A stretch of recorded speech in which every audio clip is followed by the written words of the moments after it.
প্ৰথমতে আজি ৮০তম যি আমাৰ স্বাধীনতা দিৱসৰ কাৰণে দেশবাসীলৈ শুভেচ্ছা জ্ঞাপন কৰিছোঁ আৰু ৮০তম স্বাধীনতা দিৱসৰ অভিনন্দন জ্ঞাপন কৰিছোঁ সমগ্ৰ দেশবাসী সমগ্ৰ অসমবাসীক। কিন্তু একেটা সময়তে আমি অসমৰ ৩খন জিলা চৰাইদেউ, শিৱসাগৰ আৰু যোৰহাট ৩খন জিলা এই স্বাধীনতা দিৱস উদযাপন কৰিবৰ কাৰণে যি মানসিকতা থাকিব লাগে, যি ফূৰ্তি থাকিব লাগে, সেই ফূৰ্তি আমাৰ মনত নাই আজি।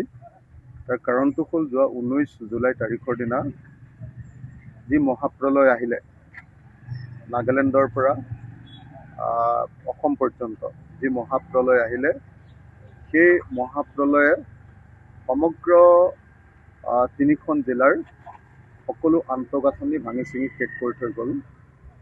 3খন জিলাৰ নাম্বাৰ 1। দ্বিতীয়তে অকল আন্তঃগাঁথনি নহয়, মোৰ নিজৰ বিধানসভা সমষ্টিৰ অতি কমেও 80% পৰিয়ালত 80% পৰিয়ালত পানী সোমালে, বানপানী হ'ল।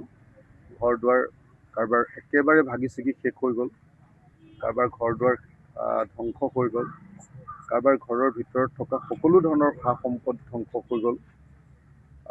ঘৰখনত থকা আমাৰ মিডল ক্লাছৰ যিমানবিলাক সম্পত্তি থাকে, গাড়ী এখন, স্কুটি এখন, মটৰচাইকেল এখন আৰু ভিতৰত থকা যিবিলাক ইণ্টেৰিয়ৰ আমাৰ বস্তু, সেইবিলাকো সম্পূৰ্ণৰূপে ধ্বংস হৈ গ'ল। আৰু ক'বলৈ গ'লে আমি একদম সম্বলহীন, আমি একেবাৰে একো নাইকিয়া মানুহত পৰিণত হৈ গ'লোঁ। কিন্তু দুৰ্ভাগ্যবশতঃ আমি দেখিছোঁ যে ইমান ডাঙৰ এটা ঘটনা ঘটি যোৱাৰ পাছতো চৰকাৰে আমাৰ প্ৰতি যি ধৰণৰ ৰেছপন্স দিব লাগিছিলে, সঁহাৰি দিব লাগিছিলে, স্বাধীন ভাৰতৰ এই ৮০তম বৰ্ষত সেই ৰেছপন্স কিন্তু আমি দেশৰ জনগণে পোৱা নাই। সেইকাৰণে উপায় নাপায় আমি ভাৰতৰ স্বাধীনতা দিৱসৰ দিনা স্বাধীনতাৰ যি আনন্দ, সেই আনন্দ লোৱাৰ পৰিৱৰ্তে আজি ভোগ হৰতালত, আজি অনশনত, দিনজোৰা কাৰ্যসূচীৰে বহিবলৈ আমি বাধ্য হৈ গ'লোঁ 3টা কাৰণত। 1 নম্বৰ কাৰণটো হ'ল যে যিমানবিলাক মানুহৰ ঘৰ দুৱাৰ ভাগি গ'ল, সমস্ত পৰিয়ালবিলাক আৰু দোকানবিলাক, যিমান দোকান আছিলে, ব্যৱসায়িক প্ৰতিষ্ঠান, সকলোকে আমাক 10 লাখ টকাৰ ক্ষতিপূৰণ লাগে। চৰকাৰে অকল 25,000 টকাৰ ক্ষতিপূৰণ দিম বুলি, আৰু লগতে আৰু নিয়ম মাফিক এটা মুৰ্গীত 100 টকা, এনেকুৱা ধৰণৰ এটা নিয়ম মাফিক ক্ষতিপূৰণ দিবলৈ চেষ্টা কৰিছে। চৰকাৰে কৈছে যে 1,70,000, 1,70,000 পৰা 3,85,000 টকা পৰ্যন্ত ক্ষতিপূৰণ পাব পাৰিব, তাতকৈ বেছি কোনো পাব নোৱাৰে। এইটো দুৰ্ভাগ্যজনক, আৰু সেইকাৰণে 3,80,000 টকা নহয়, সৰ্বোচ্চ 3,85,000 টকা নহয়, 10 লাখ টকাৰ ক্ষতিপূৰণ দাবী কৰি আজি অনশনত বহিলোঁ। দ্বিতীয় কিন্তু মূল বস্তুটো হ'ল যে গোটেই ঘটনাটোৰ তদন্ত। ইমান ডাঙৰ ঘটনা সংঘটিত হ'ল, এতিয়ালৈকে চৰকাৰে এটা তদন্ত ঘোষণা কৰা নাই। অসমৰ মুখ্যমন্ত্ৰীয়ে প্ৰথমতে ইয়াক প্ৰাকৃতিক দুৰ্যোগ বুলি কৈছে যে ক্লাউড ব্ৰাষ্ট হৈছে, অৰ্থাৎ ডাৱৰ বিস্ফোৰণ হৈছে। কিন্তু ইতিমধ্যে আমি গম পালোঁ যে ক্লাউড ব্ৰাষ্ট যদি হ'বলৈ হয়, তেতিয়াহ'লে প্ৰতি ঘণ্টাত 100 মিলিমিটাৰ বৰষুণ হ'ব লাগিব। কিন্তু সেইদিনা নাগালেণ্ডতো 100 মিলিমিটাৰ বৰষুণ হোৱা নাই।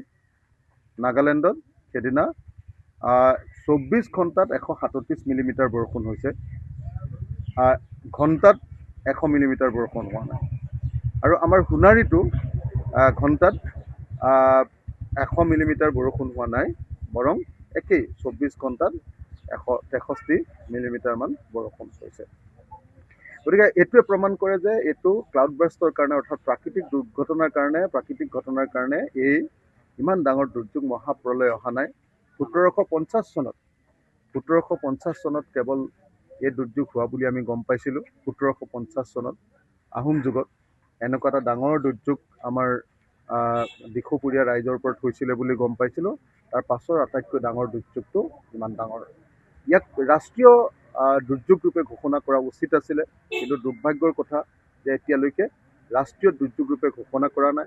প্ৰধানমন্ত্ৰী এবাৰৰ কাৰণে আমাৰ তালৈ অহা নাই, গৃহমন্ত্ৰী এবাৰৰ কাৰণে আমাৰ তালৈ অহা নাই, ইয়াক ৰাষ্ট্ৰীয় পৰ্যায়ত গুৰুত্ব প্ৰদান কৰা নাই আৰু সেইকাৰণে স্বাধীনতা দিৱসৰ দিনা ইয়াক ৰাষ্ট্ৰীয় দুৰ্যোগ নেশ্যনেল ডিজাষ্টাৰ ঘোষণা কৰিবৰ কাৰণে আমি ইয়াতে বহি প্ৰতিবাদ সাব্যস্ত কৰিছোঁ।